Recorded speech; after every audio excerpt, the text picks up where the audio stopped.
Home Studio Start podcast. Welcome to the deep dive. And for this particular deep dive, we're actually switching hats a bit. We're the Home Studio Start podcast today. That's right. We are going to plunge right into a topic that, honestly, for anyone making audio at home, maybe you're tracking music, recording your voice, maybe hosting your own show, this can seriously take your sound from just okay to genuinely wow. We're talking microphone placement. It's kind of an art, kind of a science. And we're pulling our insights from the brilliant Home Studio Start blog. Yeah, Rodrigo Marquez's site. Exactly. The guy whose whole thing is home recording made easy. And, you know, if you've messed around in a home studio, you totally know that feeling, right? You get some cool new gear, watch a bunch of videos. Yeah. But the recording still sounds a bit off, like maybe flat or kind of muddy. Totally. It's that frustrating thing where you know the gear is good, but something's missing. And honestly, good mic placement. That often is the secret sauce. It really unlocks what your gear can do. And it's not like some secret magic only pros know. It's totally something you can figure out right now. Absolutely. So that's our mission today. We want to demystify this because it's so critical. We're not just going to give you rules. We want to get into the why, give you stuff you can actually do like right away. The goal is helping you capture your best sound every single time you hit record. Really change things up. Okay, let's unpack this. How a few inches can literally change everything. So, okay, before we even talk mics, we got to talk about the room itself. Yeah. Your space. Understanding acoustics, it's like fundamental. It's the bedrock. Yeah. Because every room sounds different. You know, the size, what the walls are made of, furniture, it all massively impacts your sound. So mic placement isn't just about the mic. It's the mic in that room. That's such a good point. It's not just a box. It's like an acoustic instrument itself. Exactly. And a huge part of that is dealing with sound reflections and absorption. Most homerooms. Loads of hard surfaces. Bare walls, windows, maybe a big desk. Right, acoustic mirrors. Totally. They just bounce sound right back at your mic, and that's where you get echo, that kind of unfocused, muddy sound. But the fix isn't always super complicated, right? You just got to break up those reflections. It's not just foam panels, though, they help. Think heavy curtains, thick rugs. Even a bookshelf full of books. Yeah. Anything that absorbs or scatters sound. The key is positioning your mic so it's not getting blasted by those direct bounces. Maybe angle it, move it away from the wall. And then there's the slightly trickier thing. Room modes and standing waves. These are basically specific low frequencies that just build up more than others in a room. Ah, the boomy spots. Exactly. You get these acoustic hotspots and dead zones. Like a bass note might sound huge EE in one corner, but almost disappear a few feet away. Yeah, I've heard that. And for folks who know a bit about audio, realizing these aren't just annoying, they actually change the tone of your recording before it even hits the mic. That's key. So how do you find them? Well, pretty practical way. Play a low frequency sweep tone, you know, like a sine wave going down low through your monitors. And then honestly, just walk around the room. Really? Yeah. Listen for where it gets way louder or way quieter. Once you find those spots, just moving your mic's height or angle, even just a little bit, can really help smooth things out. It's about training your ear to hear those room issues. That's cool. A really hands-on way to do it. Okay, practical example. Vocals, super common. Rodrigo over at Home Studio Start suggests like at least a foot away from hard walls for the mic and maybe angle it slightly off axis from the singer. Yeah, that helps reduce those direct reflections hitting the mic dead on. And for an even cleaner sound, maybe a reflection filter behind the mic or even just like using a thick blanket. Totally. Creates a little dead zone right around the mic. Weird. Lets it focus just on the voice. It's about getting a clean source sound. Makes sense. And the big takeaway here, like we keep saying, is you got to experiment and listen. There are guidelines, sure, but every room, every voice, every instrument is different. Right. What's kind of wild is how often just moving the mic a few inches or changing the angle slightly can completely transform the sound. Yeah. It's not just about good enough. It's about learning how those tiny physical changes make big sonic differences, like EQing in the air. EQing in the air. I like that. Okay, so you've started thinking about your room. Now, the mic itself, huge deal, right? Not one size fits all. Oh, definitely not. Different mic types have totally different personalities, you could say, and they need different placements. Knowing your mic, super fundamental. Okay, let's break them down. Dynamic mics first. Yeah, dynamics. These are your solid, reliable workhorses. They're tough. They can handle loud sounds. Think guitar amps, drums. The loud stuff. Exactly. They often give you a focused, kind of punchy sound, good for cutting through a mix. Right. So for a guitar amp, you're usually pretty close, like an inch or two from the speaker cone, getting that raw power. Okay. for vocals, maybe 6 inches away. And always use a pop filter. This helps focus the voice and rejects some of that room sound, which is often good in, less than perfect home spaces. Right. Okay, then condensers. Condensers. These are generally more sensitive. They pick up more detail, have a wider frequency response. Great for capturing subtleties. So like acoustic guitars, delicate vocals. Perfect for that. For a singer, you might back off a bit, maybe 12 inches, often slightly off axis again. Helps capture a natural sound, maybe less harsh sounds. Sibilance, yeah. Right. Acoustic guitar. Classic spot is aiming at the 12th fret, maybe a foot away. Gets a nice balance of the body's warmth and the string sparkle. Nice. The challenge, because they're so sensitive, they hear everything, including your noisy room, maybe the fridge humming. Yeah, gotta be careful. Okay, last type, ribbons. Ribbons, often seen as the kind of connoisseur's mic. They have this really warm, smooth, almost vintage vibe, amazing on certain instruments and voices. What's unique about them? Well, many are figure-8 pattern, meaning they pick up sound from the front and the back, but reject sound from the sides. Oh, interesting. Yeah, so they naturally capture more room sound.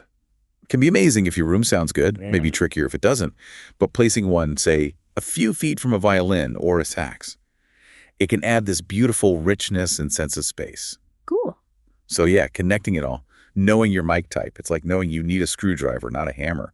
It's about the right tool for that specific job, that source in that room. Right tool for the job. Got it. Okay, so you know your room, you know your mic. Now it's about how you use it. Distance and angle. This is where you really scarp the tone, right? Get the clarity you want. Totally. Let's get specific. Vocals again, that 6 to 12 inch zone. Generally your sweet spot.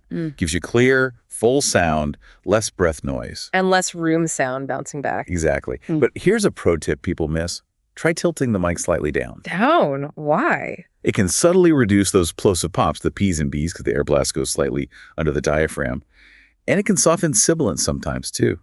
And yeah, pop filter. Not negotiable really. It blocks pops, but also kind of diffuses high frequencies a tiny bit, smooths things out. Good point. Okay, guitars. Acoustic versus electric, totally different beasts, right? Oh yeah. Acoustic, that 12th fret aim, maybe 6 inches to a foot away, is classic for balancing body and strings. Yeah. But definitely experiment angling it a bit. Right, and electric amps. Getting close. Yeah. 1 to 2 inches from the speaker. But usually angle it slightly off the center of the cone. Why off center? The very center can be really bright, almost harsh sometimes. Moving slightly off gives you a richer, fuller sound. Yeah. More dynamic. Gotcha. Okay. The big one, drums. Drums. Yeah. Yeah. Complex. Recording drums well in a home studio, that takes some real thought. Definitely. For the snare. Try about 2 inches above the head, maybe a 45-degree angle. Captures the snap, the attack, but also somebody. Okay, kick drum. Kick drum, maybe 3 to 6 inches from the front head, the resonant head. And again, slightly off-center often works well, gets you that nice deep thud without being too clicky. But this brings up a good point. If you only have a couple of mics, how much do you need to really fine-tune each drum versus just getting a decent overall kit sound? Yeah, that's the reality for a lot of home setups, isn't it? Making smart choices with limited gear, which kind of leads us perfectly into dealing with those common home studio challenges, right? Like not having much space or dealing with background noise. These things can mess with your recordings, but there are always ways around them, right? Always. Take space constraints. Yeah. Super common. You're in a small room, maybe a bedroom corner. Yeah, where do you even put the mic? Well, corners can be tempting, but careful low frequencies build up there like crazy can make things really muddy. Right. So sometimes it's better to pull away from the walls, even if it feels tight. And think simple treatments. Portable vocal booths are great, sure, but even just draping a thick duvet over a mic stand, or leaning a mattress against the wall, or recording facing into an open closet full of clothes. Seriously, it can make a huge difference. Just absorbing those immediate reflections behind and beside the mic. Clever low-budget solutions. Okay, what about background noise? The enemy. Fridge hum, traffic, computer fan? Yeah. First step is obvious but crucial. Try to position the mic as far from those sources as possible. And remember what we said about condensers. Super sensitive. They'll pick up everything. Exactly. So maybe a dynamic is better if noise is a huge issue, hardware-wise. A shock mount is a must. Stops vibrations traveling up the stand into the mic. Definitely. And in software, in post-production, a noise gate plug-in can be a lifesaver. It basically shuts the mic off when you're not singing or playing, cutting out the background hiss between phrases. Smart. Okay, and just general room acoustics, if your room is just echoey and untreated. Yeah, that bathroom sound, again, experiment with distance. Get away from hard surfaces like windows, big flat walls, hang heavy curtains if you can. Bookshelves again? Bookshelves are great. Irregular surfaces diffuse sound, break up reflections. Even a rug on a hardwood floor makes a difference. Right. So yeah, if your space is cluttered or noisy, don't give up. There are always things you can try. Sometimes those limitations even force you to be more creative. Love that. Turning limitations into opportunities. Kinda. And it's not just about fixing problems. Mic placement is also how you achieve specific sounds. Like your artistic goal. An intimate vocal versus a huge drum sound. Totally different placements needed. Exactly. For capturing vocals with precision. Yeah. Yeah, that 6-12-inch distance is a good starting point for balance, but then you play with it. Like the downward tilt you mentioned? Right, or maybe slightly upward if you want a bit more air, though. Careful with sibilants. And really understanding the proximity effect is huge. That's when you get closer and the bass boosts up. Yep. Yeah. On directional mics like cardioids. Get closer, you get more presence, more low-end warmth. Great for intimacy, but too close. Mud City, boomy, indistinct. Finding that balance. It's all about balance and what fits the song. Okay. Recording acoustic instruments. You mentioned the 12th fret thing for acoustic guitar? Yeah, 12 inches away, aimed at the 12th fret. Great starting point for balance, but try moving it slightly towards the sound hole for more body or towards the neck for more string definition. Little moves. And piano. Probably need more than one mic. Often, yeah. A stereo pair over the hammers gives you a bright, clear, percussive sound. But if you want more warmth, more resonance, aim them more towards the tail end of the piano. Cool. Yeah. Okay, back to drums. You mentioned close mics, but what about that Glyn Johns thing? Sounds intriguing for fewer mics. Oh, it's brilliant. The Glyn Johns technique basically uses just 2 overhead mics, sometimes 3 or 4 total for the kit. One overhead is kind of above the snare, Okay. and the other is lower down, maybe near the floor tom, looking across the kit towards the snare and hi-hat. You measure them to be equidistant from the snare center. Why equidistant? Phase coherence. Keeps the snare centered in the stereo image. And it gives you this surprisingly full, natural stereo picture of the whole kit. Really captures the interactions between the drums. Wow, that's clever. So you get depth and clarity with just 2 main mics. Exactly. Plus your kick and maybe snare close mics for punch. Yeah. It's a fantastic way to get a big sound without tons of mics. Awesome. Okay, one more. Sometimes you want the room sound, right? Enhancing room ambiance. Totally. Maybe you have a nice sounding room, or you want that live feel. So you place a mic or a pair further back, several feet away from the source, maybe at ear height. Like a room mic. Exactly. Captures the natural reverb, the sense of space. Great for orchestral stuff, or just adding dimension to drums, or even vocals sometimes. And you just adjust the distance to get more or less room. Yep. Distance, height, even the type of mic affects how much room you get and what character that room sound has. You're basically mixing the direct sound and the room sound by physically moving the mic. Okay, this is where it gets really interesting, right? Using placement, not just for clarity, but for creative effect. Turning the room into part of the sound. Precisely. It's moving beyond just correct placement into artistic placement. Love it. Okay, so as we kind of wrap this up, let's boil down the big takeaways. The golden nuggets. Yeah, I think it's clear just how much impact mic height, distance, angle, all these little things have. They totally sculpt the sound clarity, presence, warmth. And understanding your room's acoustics is huge. Knowing when to absorb, when to diffuse. Right. And choosing the right mic type for the job, but maybe even more, understanding its characteristics like sensitivity or pattern and how that interacts with your source and your space. And the absolute biggest thing, maybe, just keep experimenting. Oh, absolutely. Consistent, intentional experimentation is key. Don't just set it and forget it. Yeah, use these tips as a starting point, a framework. But then trust your ears, let your intuition guide you. Every space is different. Every goal is different. Exactly. So really the call to action is get your gear out.